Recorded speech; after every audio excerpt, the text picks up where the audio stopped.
লাখ কোটি শুকরিয়া আদায় করি যে আল্লাহ পাক আমাদেরকে দয়া করে মেহেরবানি করে পবিত্র জুমার দিনে জিকিরের মজলিসে আল্লাহ পাক আমাদেরকে জুমার নামাজ আদায় করার জন্য বিভিন্ন অংশ থেকে বিভিন্ন বস্তু থেকে আসার এবং বসার তৌফিক দান করলেন।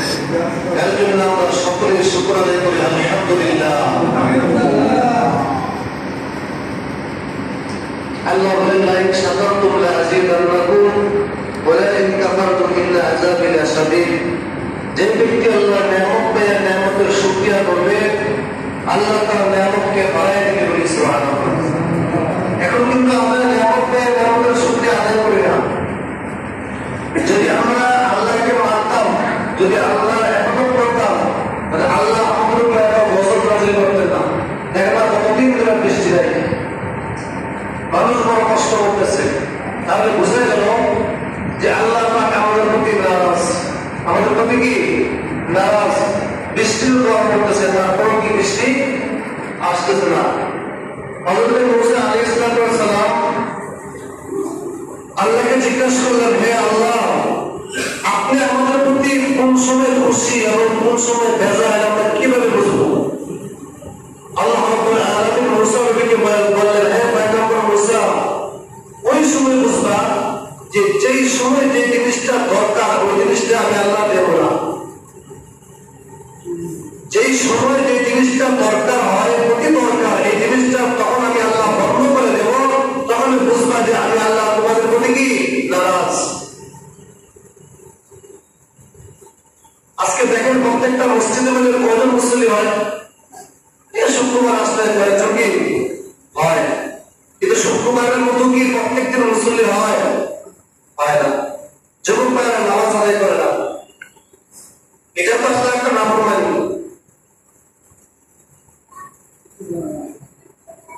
আমরা নামাজ আদায় করি না, তো আল্লাহ কিভাবে দিবে আমাদেরকে বলেন? আল্লাহ তো বলতেছে, বান্দা আমি আল্লাহ তোমাকে রিজিক দিয়েছি, একটা জিনিসের মাধ্যমে দিয়েছি। যদি বান্দা পাঁচ ওয়াক্ত নামাজ আদায় করো, আমি আল্লাহ 5টা জিনিস পুরস্কৃত করবো। কয়টা? 5টা। এর মধ্যে একটা হলো আল্লাহ রিজিকের ব্যবস্থা করে দিবে। সুবহানাল্লাহ। আল্লাহ ডান হাতে আমলনামা দিবে, মৃত্যুর কষ্ট যন্ত্রণা আল্লাহ বয়ে দিবে, ফুরসাতের রাস্তা ইস্তিগফার পার করে দিবে, আল্লাহ কবর আযাব মাফ করে দিবে, দুনিয়া ছেড়ে জান্নাত দিবে। সুবহানাল্লাহ। এরকম করবেন।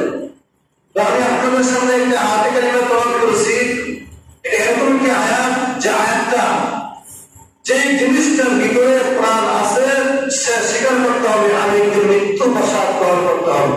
ঠিক কিনা? যার ভিতরে প্রাণ আছে সে স্বীকার করতে হবে যে আমি একদিন কি করতে হবে, পৃথিবী ছেড়ে চলে যেতে হবে। এই পৃথিবী কিন্তু থাকার জায়গা নয়। এই পৃথিবীতে আল্লাহ আমাদেরকে পাঠাইছেন অল্প একটা সময় দিয়া। আবার অল্প সময়ের ভিতরে আল্লাহ আমাদেরকে পরীক্ষা দিতেছে। সে পরীক্ষা কি? যে বান্দা আমি অল্প সময়ের ভিতরে দেখবো যে তুমি কি নিয়ে আমার কাছে আসো, আমরা কি নিয়ে যেতেছি, কি নিয়ে কোন দিকে রওনা হয়েছি। সামনে আমাদের বড় বড় গাড়িগুলো রয়ে গেছে, আসর, মিজান, ফুরসিরাত, মৃত্যুর যন্ত্রণা, কবরের ভিতরে সওয়াল রয়ে গেছে না, বড় বড় গাড়িগুলো রয়ে গেছে। যে এই বড় বড় গাড়িগুলো পাড়ি দেওয়ার জন্য কি করলাম, কি করতেছি? আল্লাহ রাব্বুল আলামিন বলেন, কুল্লু নাফসিন যায়িকাতুল মউত। এই পৃথিবীর বুকে প্রত্যেকটা প্রাণী আল্লাহ রাব্বুল আলামিন বলেন মৃত্যুর স্বাদ গ্রহণ করতে হবে। যার ভিতরে জীবন আছে সে ব্যক্তি মৃত্যুর স্বাদ গ্রহণ করতে হবে। এই পৃথিবীর বুকে এমন কিছু মানুষ আল্লাহকে বিশ্বাস করে না, কিন্তু ওই ব্যক্তিটাও মৃত্যুটাকে বিশ্বাস করে। যে আমাকে মৃত্যুবরণ করতে হবে এটা বিশ্বাস করে, আল্লাহকে বিশ্বাস করে না, কিন্তু মৃত্যু কি করে বিশ্বাস করে। দেখে তো যাইতেছে কোথায় নাই যে মৃত্যুবরণ করলে কবরে চলে যায়। আল্লাহ রাব্বুল আলামিন বলেন, বান্দা মৃত্যুবরণ করার আগে তুমি আল্লাহ তোমাকে একটা হায়াত দিয়েছেন, সে হায়াতটা আল্লাহর প্রতি পরিচালিত করো।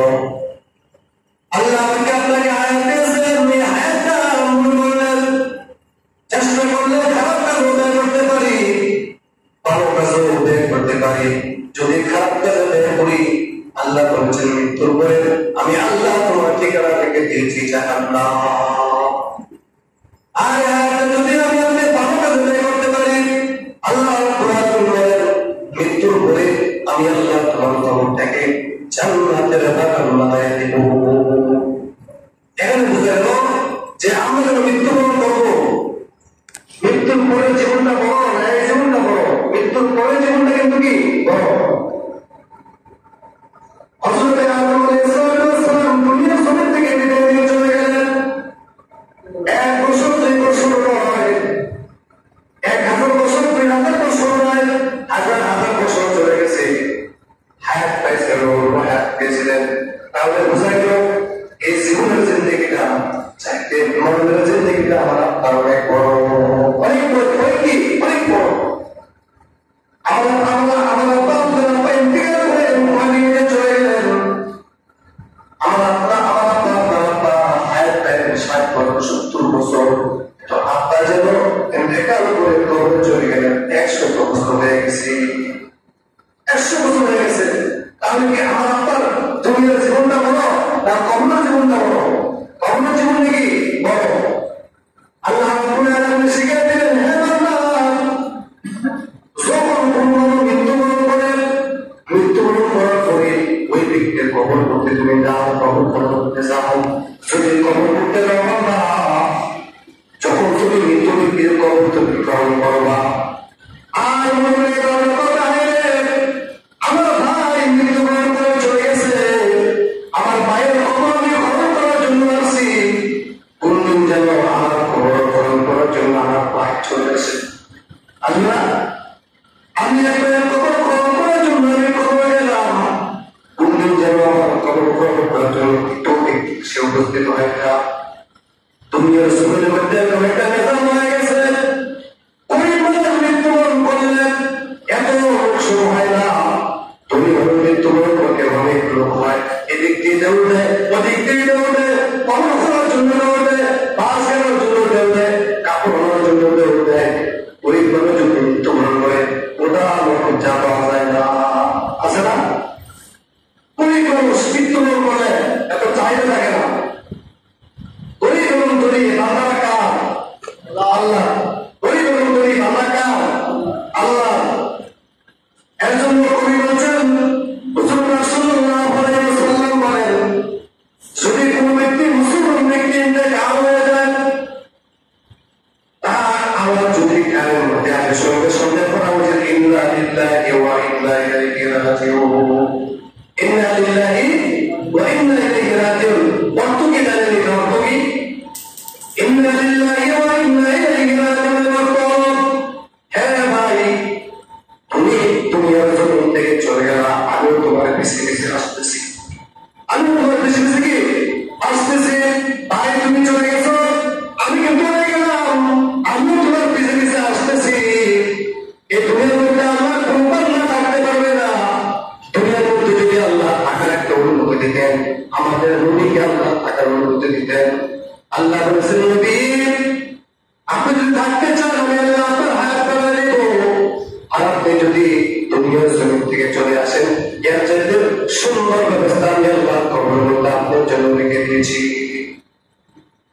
নবীজি কি করলেন? পছন্দ করলেন কবরের জীবনটা, যে আল্লাহ যদি আমার জন্য দুনিয়ার জীবন থেকে যদি কবরের জীবনটা সুযোগ করে দেয়, তারপর কবরে চলে যায় কি ভালো। কোন নবী ইন্তেকালের সময় জিবরাইল আলাইহিস সালাম অর্ডার নেয় নাই, আজরাইল অর্ডার নেয় নাই, এটা আমাদের নবীর রূহ বলে কবজ করবে। আজরাইল অর্ডার নিয়ে ঘরের ভিতরে ঢুকছে, অর্ডার নিয়ে কি ঢুকছে। মুসা পয়গম্বরের রূহ কবজ করলে অর্ডার নেয় নাই, ঈসা নবীর রূহ কবজ করলে অর্ডার নেয় নাই, এরপরে দাউদ আলাইহিস সালামের রূহ কবজ করলে অর্ডার নেয় নাই। কিন্তু মুহাম্মদ সাল্লাল্লাহু আলাইহি ওয়াসাল্লামের রূহ যদি কবজ করবে, আজরাইল পারমিশন নিয়ে ঘরের ভিতরে ঢুকছে। আল্লাহ অসুস্থ, আল্লাহ সঙ্গে অসুস্থ, মাথা উঠাইতে পারে না। তো আজরাইল আয়েশা সালাম দিয়েছেন, আসসালাতু ওয়াসসালামু আলাইকা ইয়া রাসূলুল্লাহ। আল্লাহ নবী বিশ্বনবী মুহাম্মদ রাসূলুল্লাহ সাল্লাল্লাহু আলাইহি ওয়াসাল্লাম মা ফাতেমাকে ডাক করে, মা ফাতেমা, ঘরের ভিতরে ঘরের বাইরে থেকে কেন আওয়াজ দেয়, দরজাটা খোলো।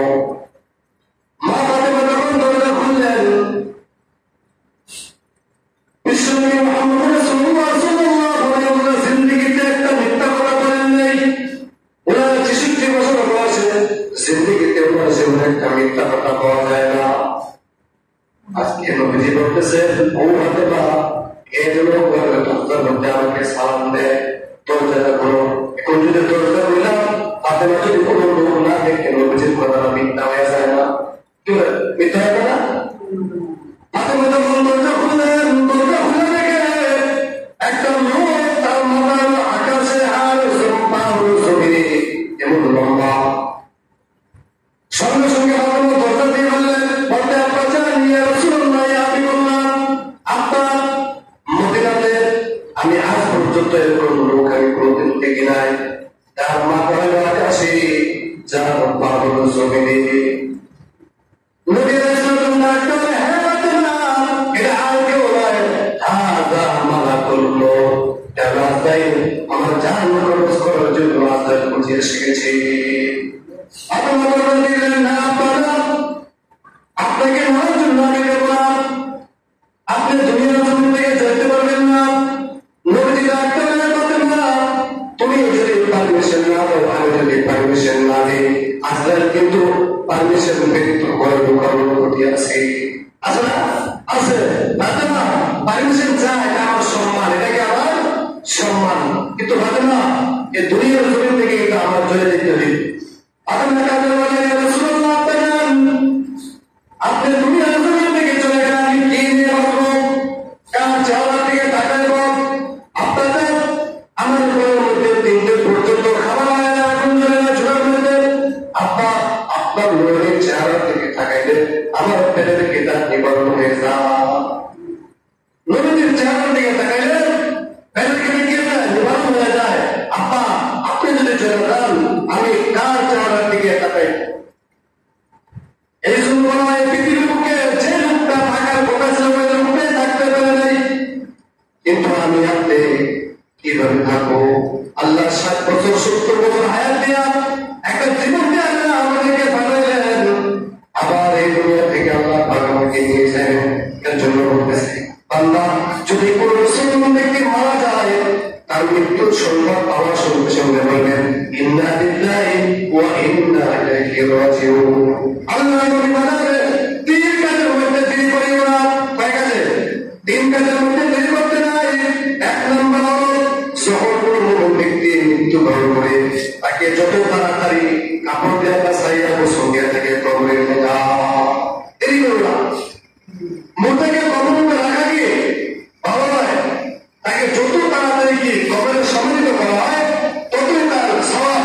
কবর কি বলে, এ বান্দা মুমিন ব্যক্তিকে তোমরা দুনিয়ার জমিনে বেশি দিন রাখো না, বেশি দিন রাখো না, কারণ মুমিন ব্যক্তিকে কবর দেওয়ার সঙ্গে সঙ্গে আল্লাহ তাকে জান্নাত দিয়ে দেবে সুবহানাল্লাহ। আর যখন বেঈমান মারা যায় তখন কবর বলে, এই বেঈমানকে দুনিয়ার জমিনে রেখে তুমি কি নাপাক করবা, তাকে আমার কাছে পৌঁছে দাও, আমি কবরের কত আযাব সে ব্যক্তি জানতে পারবে যে আমি কবর তার সঙ্গে কি খারাপ ব্যবহার করব। তাহলে বোঝা গেল যে মুমিন ব্যক্তির জন্য আছে জান্নাত আর কাফেরের জন্য আছে কি জাহান্নাম। রাসূল সাল্লাল্লাহু আলাইহি ওয়াসাল্লাম বলেন, যদি কোনো মুমিন ব্যক্তি মারা যায় তার কবর করার জন্য আপনি মুমিন ব্যক্তি চলে যাবেন।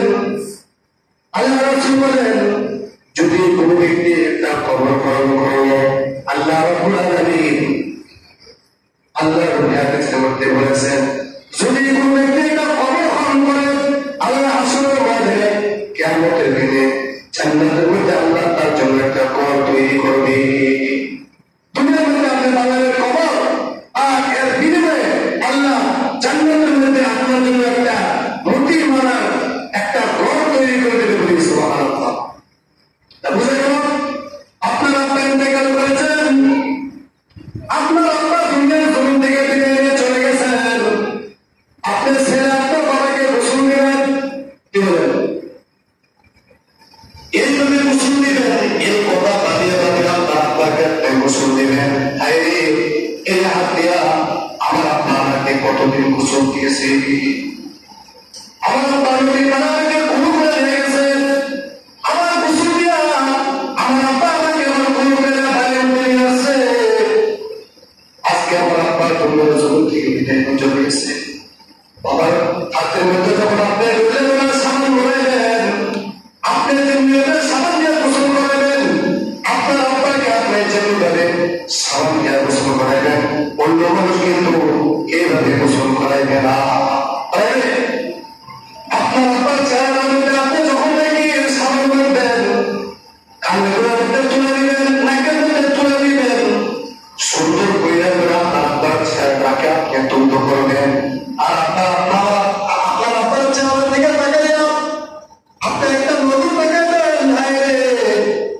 এই চেহারা আর কোনদিন দেখতে পারবো না।